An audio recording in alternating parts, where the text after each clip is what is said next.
Did a study towards like a business district in Amsterdam, which is well, the big typical kind of big skyscrapers, financial center, which is being constructed.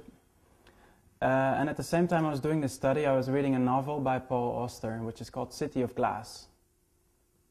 And in this novel, City of Glass, you see a man getting completely lost in a sort of dystopical city, which was the city of glass, because glass was, you couldn't catch it, you couldn't do anything with it. It became like this material which was very dystopic. So then I started looking at glass and how glass is actually, in the modernist times, it was a very sort of utopic material. It united space, it was transparent.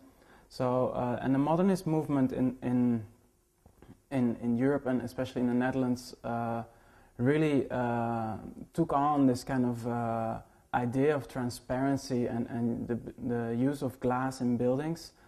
And it was actually with the building of an earlier version of this business center in the city, in the center of Amsterdam. They had this idea of creating really this kind of Moses-like breakthrough in the city, where they would build highways everywhere, and in the center of the city they would build a big business center. And there was a big resistance from the people, and it failed. The whole plan had to be cancelled.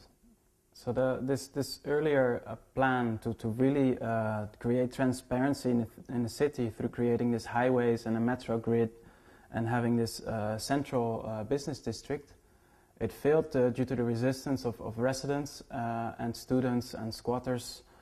And then after that, a long time, there was no more plans. It was really a taboo to have big plans in the city of Amsterdam. Until the 80s and the crisis, and then new plans emerged.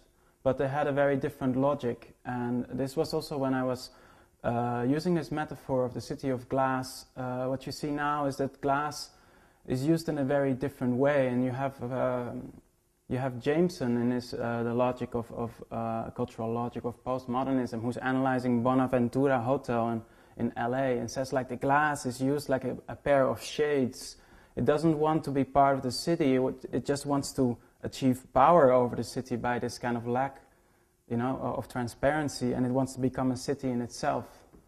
So and you have Mike Davis, who says the city of quartz, like glass becomes quartz. It's impenetrable, fragmented, dystopic material. You have Sloterdijk talking about the Western society as this kind of greenhouse, as this, which is actually sort of warding off the outside, the barbarians at the gate.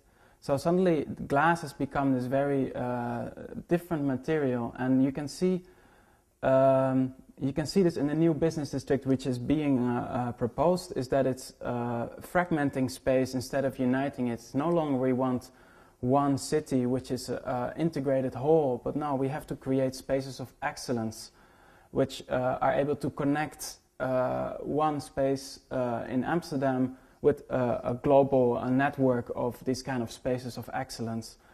And it's also the South Axis in Amsterdam, this new business district, wants to become a city center in its own right. It doesn't have this kind of idea of integrating the city into a whole. So that's how I started looking at the city of glass, and how I related to the theme of the Unbuilt is that basically it's impossible to look at this kind of new logics and these new developments without looking at the past. If the past, these modernization projects would have succeeded, we would have a completely different city. The structure would have been completely different.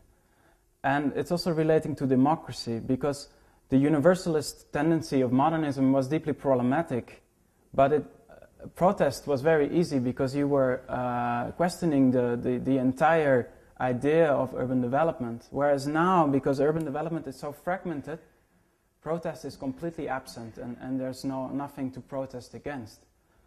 So I personally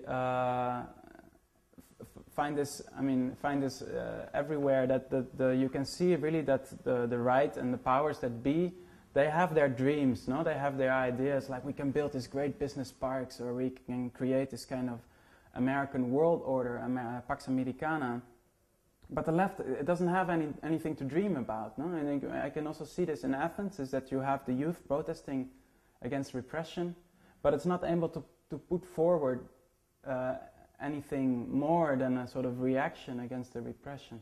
So I was really hoping to propose a more, that we have to invent a kind of progressive urban symbolism that is able to encompass bigger parts of the population.